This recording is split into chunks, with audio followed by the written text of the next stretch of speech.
You wanna know what I haven't done that I think I really should do because it would just be fun? A tier list! But a tier list about what? I mean, the title of this video obviously gives it away. Epic the Musical! Because why not rank the songs now that we have literally every single last one of them, and now the tier list just has, all of the things there. I'm gonna keep it very simple. This is not gonna be some, oh, crazy thing. I'm just gonna rank the songs, I'm gonna talk about them, there's gonna be, I don't know, maybe some not so fancy editing, so we're just gonna go in order because thankfully the tier list I did find does have every song in every order from each saga, so we're gonna keep it short, simple. Well, okay, not short. My ability to yap absolutely means that this video is gonna be like probably an hour long. I don't know, we'll see how long it goes for. Anyway, until we get to that. So, that said, let's get to tier making. Okay, so, as I said and demonstrated, we have our tier maker here in the browser. Don't mind me blocking some of it. You can see the tier list just fine. We have all of the songs in order down here, and we will just be going in order, saga by saga. Editing me is going to find out some kind of fancy saga transition. Let's just get started on, of course, naturally, the Troy Saga. Okay, so I'm going to need my glasses to read some of this. God, curse my eyes. So, obviously, we need to get started on somewhere, so to kind of, before we get going, though, the tiers are very simple. It's just very easy. S through F, though I doubt anything's going to get an F, because I don't think Epic really has any songs that warrant an outright F. A D, probably we'll get there when we talk about some of the songs, especially some of the more, let's say, transitional songs that are really just more about setting things up than actually being a lot. So, that said, now that we have the ranking figured out, let's just kind of go through this, yes? So, starting with, of course, the Troy Saga with, naturally, the Horse into the Infant. I give the Horse and the Infant, I say, off the bat, Horse the Infant gets an A. It is a very good introduction song, it goes very hard, but it's very much kind of the introductory song. It is very much an A, but it's not, I would say, good enough to be S tier. It goes hard, probably, I think, because of the fact that it is better paired with Just a Man. So, it's one of those weird things where it's better with the song that follows after it as a follow-up versus full thing. So, it's not a whole lot to say. Now, musically speaking as a song, it does go hard. The rap is good. All the other stuff is fantastic, wonderful, amazing. But, you know, it's a simple song. It gets you in, it gets you pumped, it gets you interested about what's going to be happening in this musical with Odysseus and the other things. Though there is, I think, a little bit of a thing with when it gets started when we're in the Trojan Horse and Odysseus is listing off, like, all of the soldiers within, the other, Achaean kings and their retinue and stuff like that, where we kind of don't have context for that. If you don't know what the Odyssey is, it does kind of leave you going, who are these guys and what the hell is their deal? It's not a big problem, but it does kind of, you know, stand out a little bit. It's one of those things where if you know the mythology, you're kind of probably a bit more involved. If you don't know the mythology, it's just what it is. It's fine. But, you know, Horse and the Infant, great intro song. First day, good starting point. It is our excellent baseline. And then, of course, Just a Man, I mean, I don't think I need to say it. Just a Man gets, like, S immediately. And I'm going to say this is by, like, now, part of it, I need to clarify, we're also ranking the songs without the aid of animatics, obviously, since animatics made by fans, especially, aren't canon. As much as I love taking some of these songs with their animatics in mind, I feel like it would be unfair to the songs themselves to not just, talk about them as they are. But Just a Man is absolutely S tier for me. It's short, it's simple, but it sets the tone. We all know how the chorus became a TikTok trend, which I'm sure is how most of us found out about it. So, it gets S purely for that, because it's purely the setup. It's like the twist, because, like, Horse and the Infant gets us interested. It makes us think, oh, is Odysseus like a more heroic character? And then we get Just a Man, where he drops a baby off a wall after begging a god not to make him do the thing. It is, oh boy, it's definitely that.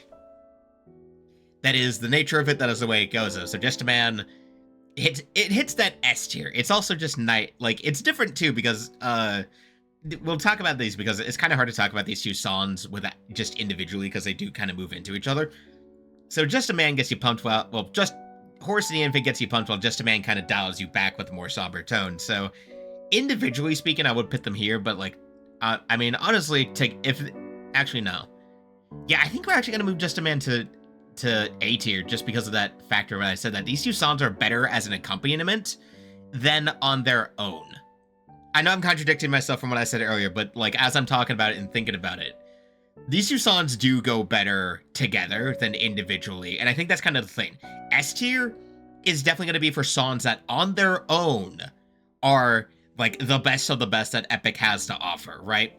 Also, just completely biased though, because this is a tier list. This is just completely arbitrary. It means nothing, and I am a biased individual, and this entire thing is just my own bias, so take it with a grain of salt. That said, I need to say these things at the start of the video, but you know what? This is just my style. I'm freaking a spaz. So yeah. Like, if I had to do it to get, like, again, I would bias speaking, I do think Just a Man is S tier, but this is just, it's personal bias. It's just me. It's like saying, hey, I like the song more. But realistically speaking, it's probably more of an A, because it's better with this together. So, like, let's put it this way.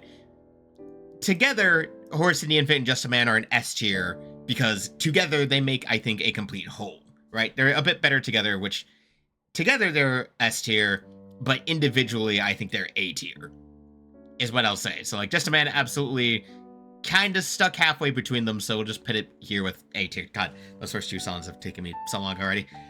But anyway, next up, Full Speed Ahead. Not gonna lie, Full Speed Ahead is kind of a D tier song for me.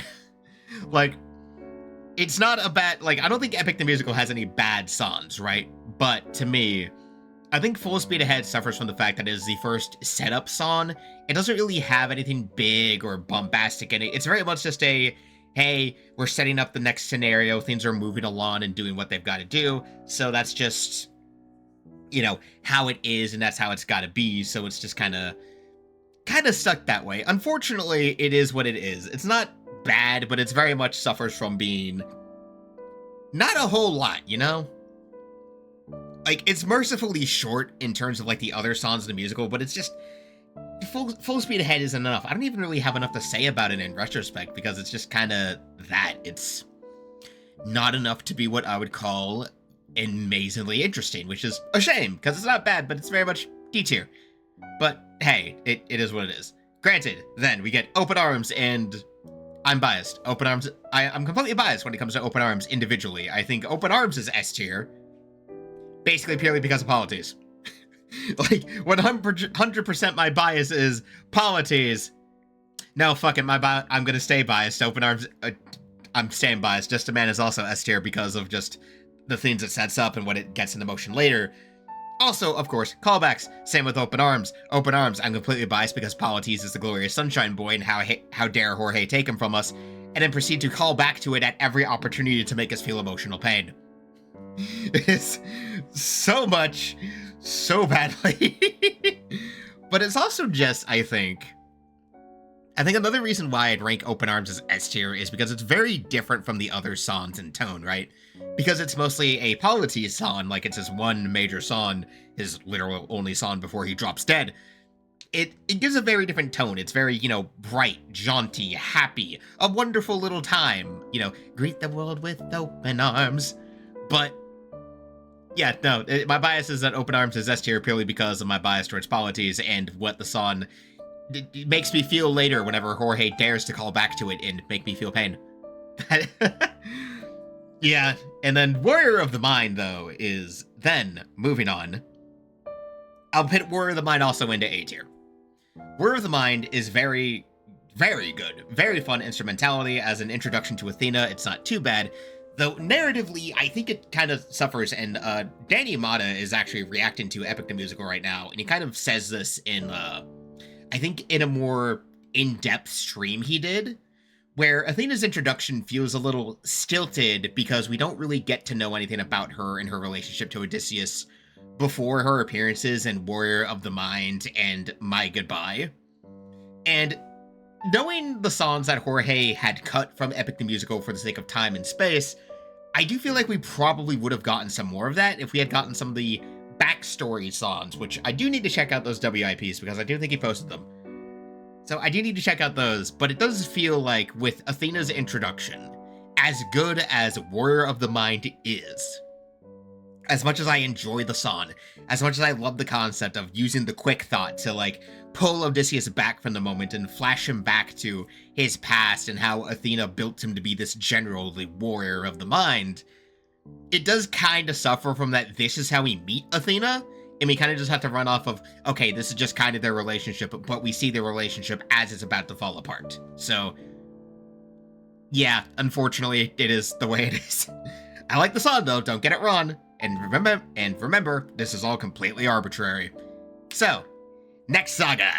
Okay, so the Cyclops saga. This is going to be interesting because this is one of this is like I think this is like one of the shortest sagas overall. So, this is interesting for me to do because this is another case where I think a lot like Horse and the Infant and Just a Man. I think Polyphemus. There's a lot of songs I feel is that. A weird thing with the Cyclops saga is most of its songs, to me, feel better in sequence than individually, right? Like, I mean, obviously it's a musical. These songs are very much meant to go from one to the other to the other. This is meant to be the way the music goes because it is a musical. Very much in the same vein as like Hamilton, right? As Jorge has confirmed, it is meant to be an entirely sung play. So, that said, though, if we were to individually rank the songs, let's just kind of go in order and then we'll, we'll just keep at how we're going. So, Polyphemus, I think, kind of a B. Not a bad song, but it is very much the opener to the grander thing, right? Because Polyphemus is about first just this setup. We get the conversation between Odie and Polyphemus with the whole thing of the setup of nobody, culminating in the eventual crushing of our sunshine boy Polites and a few other soldiers to then traumatize the hell out of Odysseus and us. And that is what it is. But it is very much, to me, more of a B-ranked song. Not because it is, again, not for lack of quality, but because it's just kind of getting into the motions of this saga, especially after the fact it's a weird thing to say, but Cyclops saga unlike a lot of the other sagas, feels almost maybe too directly after the previous saga, to the point where I kind of count Trojan saga, the Troy saga, and the Cyclops saga as like just kind of a 2-in-1 package.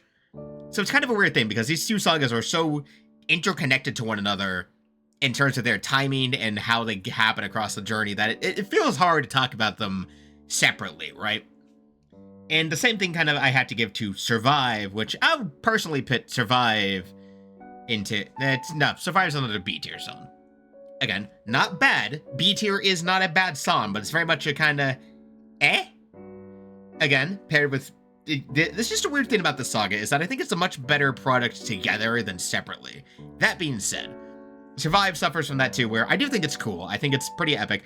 It's one of those songs, though, that I feel like when I listen to it on its own, I feel like an animatic will always carry it for me, because there's so many parts of Survive, especially, that when you think about it from the structure of a musical, want to rely on visuals. And this is the thing we have to remember, that this is a concept album for what is planned to be a stage musical. So there's a lot of parts that feel lacking, not because the song is bad, but because we don't have stage visuals to accompany it. And I think that's why animatics helps so much with how we enjoy the musical and how we go it, because it gives us the visuals that these songs want to have.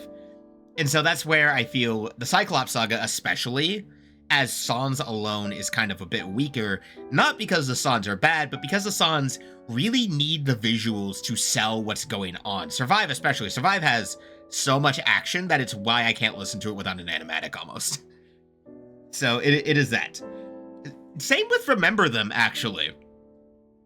Remember Them is also getting a B tier, because it is that feeling where the visuals feel like they are much more mandatory to the enjoyment than just the song itself.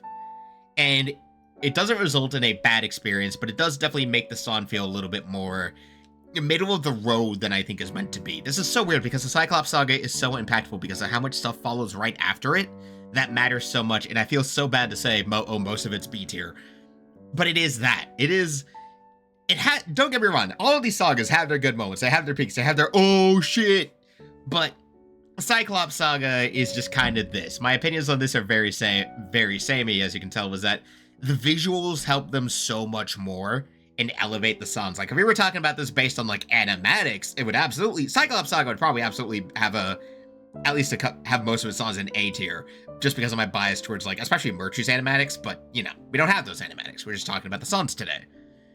So then, as it goes, the end, though, My Goodbye is absolutely A tier.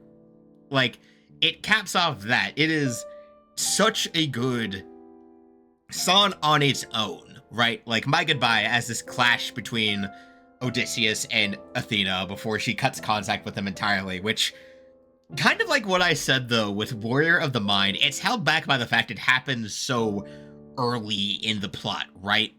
Like, this is Athena's second song in the play, like 3 songs after Warrior of the Mind, and it's the second time we see Athena, and she's already decided she's ditching Odysseus and calling him out for that stuff, and then they cut it off. And then we don't see Athena again for, like, goddamn 4 whole sagas until Athena reappears, and then that's it. Like, in retrospect, we kind of don't get a lot of Athena in Epic the Musical. Like, it hits, don't get me wrong, but I feel like for me, and I have to admit, part of it is the bias and my knowledge of the mythology that lets me kind of enjoy it on the level that I think is meant to be intended, because I understand the backstory. I understand what else is added to this that didn't just had to be told to me in 2 songs. But I do think that holds My Goodbye back from being A tier, much like Warrior of the Mind, where it happens too soon, right?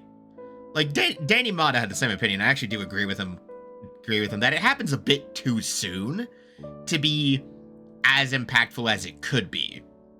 It's a good song, it's great, but it happens almost a bit too quickly to really hit, right? So that's kind of where my thoughts are when it comes to that. So I'm at least glad to say that at least one song of the Cyclops Saga escaped the B tier. Anyway, next saga. Okay, so Ocean Saga. Oh boy. Storm also goes into D tier with Full Speed Ahead. Again, this does not mean bad song. This means, unfortunately, it just doesn't do a lot. It is very much a setup song. It is very much getting us placed to be ready for this saga and what happens here, right? It is very much just a whole lot of, it's okay, I don't mind listening to it when it comes to the other songs, but a lot like Full Speed Ahead, it's not a song that I find myself listening to on its own on the regular. I guess we could say that's part of this tier list too. How prone would I be to listen to these songs independently on their own? This is a similar thing to, like, say, Hamilton. I can only compare to Hamilton, where, like, there's some songs in this play that I have listened to end to end on their own multiple times, completely independent of any other surrounding songs. And then there's ones like Full Speed Ahead and Storm I just can't bother to listen to without the rest of the play going around them, because they're just kind of nothing, right? Like, I mean, if you look at the numbers on the videos of the songs as Jorge has posted them, you can probably tell which songs are the ones that most people would listen to on repeat versus the ones they don't. Metrics don't lie. That's all I'm saying. The metrics do not lie. That said, though, in lieu of songs that are setting stuff up, we will put Luck Runs Out. Luck Runs Out goes B. As much as I enjoy the song, and as much as I enjoy the whole Eurylochus and Odysseus kind of clashing together thing, it is very much still in the vein of setting things up to go where they will. But it's not bad, it doesn't do anything wrong, it's a very nice song, it sets up some of my favorite melodies, and it gets us Eurylochus's melodies for later when things inevitably go absolutely to hell during Thunder Saga. That said, though, Luck Runs Out, very fun, very nice. I enjoy its melodies, I enjoy its tunes. I mean, as we can go back to the reaction video, I tried to sing it too, which is, like, precisely because it's one of my favorite songs, so, you know, a lot said. Not a lot said in the song, but it is very succinct to getting this point across and setting things up for later between what happens with Eurylochus, and we'll talk about that when we get the Thunder Saga again. Anyway, that said, also, speaking of, I'm just gonna lie, and we'll go in order. Keep Your Friends Close and Ruthlessness are absolutely S tier for me, and that's because Keep Your Friends Close is very much... Actually, okay, no. Keep Your Friends Close goes A tier. We'll talk about Ruthlessness in a second, but we all know it's A tier, deserves to be A tier. We'll talk about that. Keep Your Friends Close, another A tier song. Another very good song. Another song I do listen to on its own regularly. It is a fun introduction to a character who only shows up a couple of times. Actually, no, Aeolis's only real feature in the play. She only has they, I don't know I don't know what Aeolus is supposed to be. I constantly forget. I think it's a she. I think Aeolus is meant to be she. But, like, she really only features in this one song, but it's such a good song, and boy, the scenery makes you really like her off the bat before you get the mischievous wind god who was absolutely punking the shit out of Odysseus with the wind bag and all that. But it is that. It is very much fun. It is a very nice, fun song that, again, sets up motifs that come back later and all that stuff. And then it has, of course, part of the importance is the big climactic moment. It's the moment where we almost get that cathartic sense of getting there, only to have it cruelly ripped away right at the end because of a certain idiot who just had to open the bag. Leading us, naturally of course, into ruthlessness, which I don't think I need to say why ruthlessness is S tier. It is our introduction to Poseidon. It is the end of the arc. It is where Odysseus is almost fully set onto the fact that he is not getting home for a long time. And it is all just Poseidon getting to be the glorious bastard of a villain he is. And oh my god, does it go so hard. Like, even just independently, without animatics, the song is immaculate. The tone, the vibe, the beats, just the voice of Poseidon. Again, I'm so sorry that I keep forgetting the singers' names. I'm so bad at remembering them. But his voice, the gravel he gives Poseidon, the rage you can feel and all that, it is immaculate. A perfect introduction for one of the main villains of the play overall. Even if we only see Poseidon a couple of times, which you don't need to see the villain too much for them to be very, very effective. And that is why, as it goes, ruthlessness absolutely just complete, unquestionable S tier, in my opinion. So, as it goes. That being said, opinions done. Next, Saga.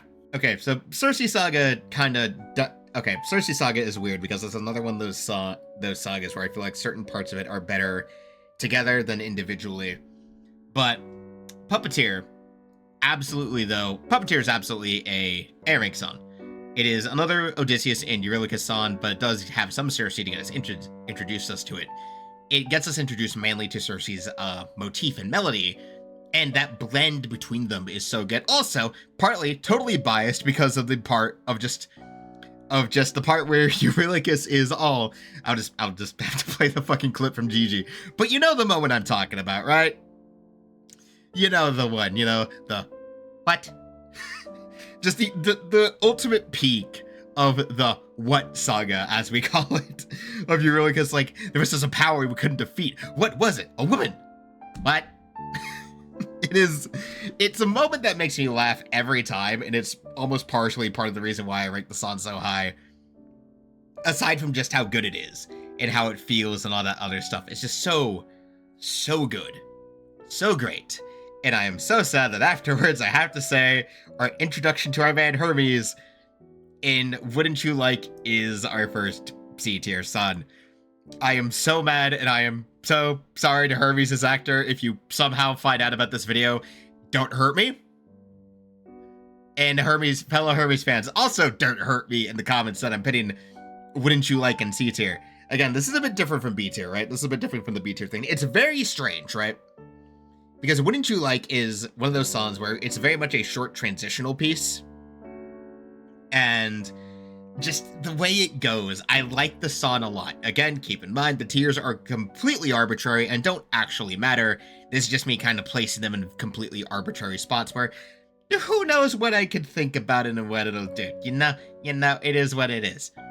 But as it happens and as it goes, it's just kind of a weird spot where, as much as I like the song, it's kind of a weird situation where I can say, I like it, but that's about it. It's a fun little brief introduction to another character, and that's kind of all it is. Like, it sets Odysseus up for the next two songs, and that's kind of all it does.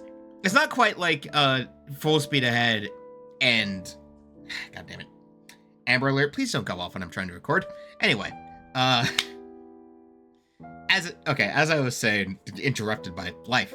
It's not like Full Speed Ahead and Stormer. I feel like the songs are a bit too introductory, or... Gonna have to make some cuts because of my dog. God damn it. Anyway, Uh, wouldn't you like, I feel, has this weird thing where I think it's better than those two because it's not the first song in the saga, right? Well, okay, no. Full Speed Ahead wasn't the first song in the saga, it was like the second to last.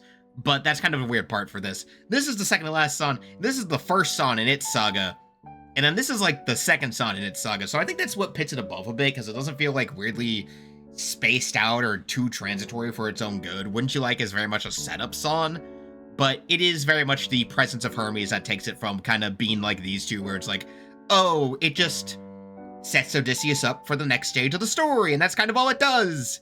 So Hermes purely takes a song from being in the same vein as these two and makes it just that much better. Hermes bias, absolutely. Hermes saves the song from being in the D tier of, it just doesn't do enough. But that said, then, done for, absolutely A tier Shiza. It is, okay, yeah, well, I mean, we're just talking about this in order anyway, so I think we're just going to finish this video off with Act 1, and then we'll do rank Act 2 along with the rest of it another time, just because I'm looking at my recording fact, and it's like, I'm almost gone half an hour. So, okay, so Done For. Done For as a song is very interesting, because this is like this is our third boss fight song, and compared to say, Ruthlessness, which is just Odysseus getting his ass kicked, and Polyphemus, which is kind of just kicking Polyphemus' ass because, let's be fair, Odysseus cheated. Done For is very interesting because of its even nature, but also because it's not really the end of the saga in a way similar to Remember Them and in such with terms of like the quote-unquote boss fight. In this case, it's very much like it is what it is. It's very much that dance, that back and forth, and also just the snark. It's actually kind of a funny song, at least in the beginning, where it's like Odysseus is trying to be all high and mighty, and then Circe just calls him on his shit like, oh, Hermes gave it to you, didn't he? As a guess? Okay, but I think I remember my favorite, just to talk about an animatic real quick, is how in the GG animatic she shows like Hermes watching, and then he just slams the door. Though I think that was the WIP version. But anyway, we're not talking about animatics. Done For on its own is very much like that. It's a very fun song. It's very good. It's very mature. It's very fun and interesting, and very fun in just the fight thing. It's another thing where I feel like with the Cyclops saga, it'll be a lot better when you have visuals for it. So it kind of suffers from that, where like the whole, oh, Circe and Odysseus summon monsters like Pokemon, like, and have a Pokemon battle is like, yeah, but that needs visuals. You know, that needs visuals. It's a song that's hurt by a lack of visuals when it wants visuals. That said, there are other ways. Again, also S rank, very funny. Well, not funny, but very, I think this is the moment, especially where, for me, as someone who is familiar enough with the original mythology, where the changes that Epic the Musical makes really start to matter. Because I'm gonna fully admit, when I first listened to the song, I was worried because I knew the fact that in the original mythology, Circe and Odysseus were lovers of a very questionable standing because of the fact that she is a goddess and she is immortal, and so that's very questionable and dubious in terms of how the consent works out. But it's one of those things where it's like, the cultural standards of the time are a bit too disparate here, you know? But it's where some of the changes made to both give Odysseus a somewhat more heroic portrayal, but also make him more loyal to Penelope, which naturally, you know, comes up during freaking Wisdom Saga, where it comes in very clutch and does exactly what it needs to do, and I love it so much for that. And it gets up there purely because of the fact that changes to mythology make it fun, and Circe's just a fun character once you get into like what she is and how she does, but it's very much that. It's a good end of saga for a relatively, let's be real, kind of low-stakes saga in terms of the general play. Like, yeah, there's the whole soldiers getting turned into pig things, but Odysseus actually manages to resolve this one peacefully without anyone dying. Except for Elpenor, because he fell off of a roof. Yeah, I mean, at least I didn't forget about him, you know?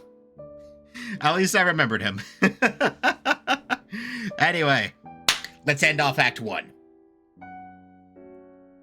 So, the Underworld Saga. Underworld Saga has the unique distinction of the fact that it's only 3 songs long, so that makes things very interesting to me. The fact that we only have 3 songs to go through, so this is going to be probably a lot quicker than the other ones, but I mean, hey, we're already half an hour into this shit. So, the Underworld. I'm going to be fair with you. All of these songs are A rank, so no, okay, we're just going to rank them all. So, A rank, S rank. A rank and S rank. You can tell very much my biases when it comes to S rank and Sans. So, talk about the Underworld first. The Underworld is another one of those Sans where I feel like it's above the B tier. Actually, no. Okay, now, Underworld also gets into B tier. Again, B tier is not bad, but it's very much kind of it does its job and serves very well. However, if I were to rank it compared to the other three Sans, the other two Underworld Saga Sans. So in this case, it is very much that initial step into a saga. And as much as I like it, as much as the emotional hits of getting beat over the head with, hey, Polites remembering open arms, and then Odysseus's mother, and just all I hear are screams, it hits so hard in sequence. But on its own, it is very much like, okay, it is a good song, but it's not one of those songs that I think I listen to repeatedly and to remind again. This is kind of how I treat and rank the songs. Would I listen to this on repeat? Yes or no? Granted, it is arbitrary. For example, I absolutely listen to, for example, Wouldn't You Like multiple times repeatedly, but I do still think it is more of a C tier song solely because of where it stands in the narrative. Actually, actually, you know what? Correction from the Cersei saga. We're bumping Wouldn't You Like up to B tier, because how dare I? How dare I be dishonest with myself and say I don't listen to the song repeatedly? I still think it is definitely lower on the ranking. We still just kind of keep it in order in terms of posting, but if I were to put it into B tier, it's still kind of lower B tier, if only because it still suffers from that problems. But we're done talking about the Cersei saga. I'm just correcting myself. That said, Underworld kind of has that same thing where I don't listen to the song on repeat. Like, maybe I'll listen to it on its own every now and again, but it's very much, you know, a song meant to get a thing set up and done. And also, it's partially just because of the fact that the segment with Polites and Odysseus and Anticlea just hurt me. And I don't like being emotionally hurt every now and again, you know? I like to leave that for reserves. But then No Longer You is entirely different, because No Longer You is, again, an interesting vein, because I rank it A rank, because, again, I've listened to it repeatedly. But what it sets and what it puts us into is very much an interesting aspect. It's another song where a character only gets to be there once with Tiresias the Prophet. But, good lord, does he have one showing, and does he make it goddamn last? Effectively speaking, funny thing about No Longer You is if you pay attention to the background vocals and some other stuff, it spoils the rest of the goddamn play. So, that's part of why I put it on A rank, because if you pay attention to all the minor details and the things where he snuck in, it kind of just lays out the rest of the play, what's going to happen and everything else. And I mean, Tiresias is just completely almost 100% right at the end of it, but, you know, minus some caveats, but it's whatever. Very good song, very fun.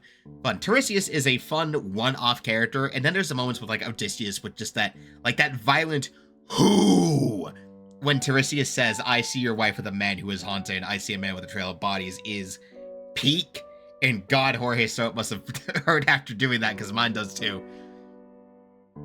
It is very fun, very good, very set up, especially towards our fourth S tier song, Monster. As the end of Act 1, Monster is, in the same vein as I would say Ruthlessness, perfection. It is entirely an Odysseus-only song, I think for the first time in the play for Act 1, where it's just Odysseus. It's only him, and all he can do is reflect, internalize, do these things, try to rationalize what he's done, what he's had to do, and who he's had to do it to, only to, of course, climax in the glorious chorus of, I'll become the monster, I will deal the blow. And just the entire thing. And if we were to talk about animatics, Gigi's animatic would absolutely make me more biased, but we don't. And part of that is because when I think of the song through the play setting, think of this as an end of Act 1 song. This is not a happy song. This is the main character deciding to become the bad guy, to become the villain. This is not an emotionally cathartic payoff like other songs and plays tend to be when they cap off their first act.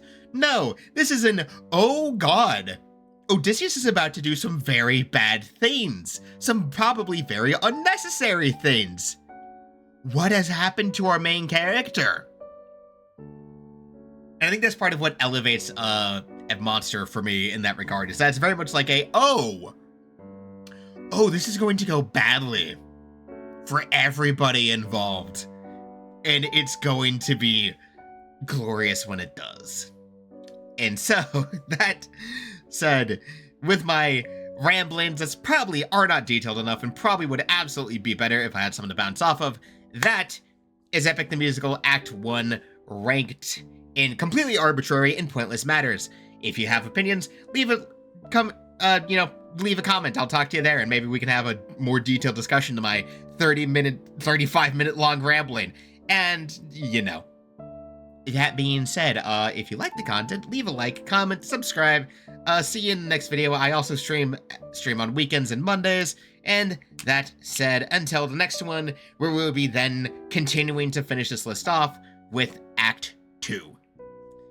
Until then.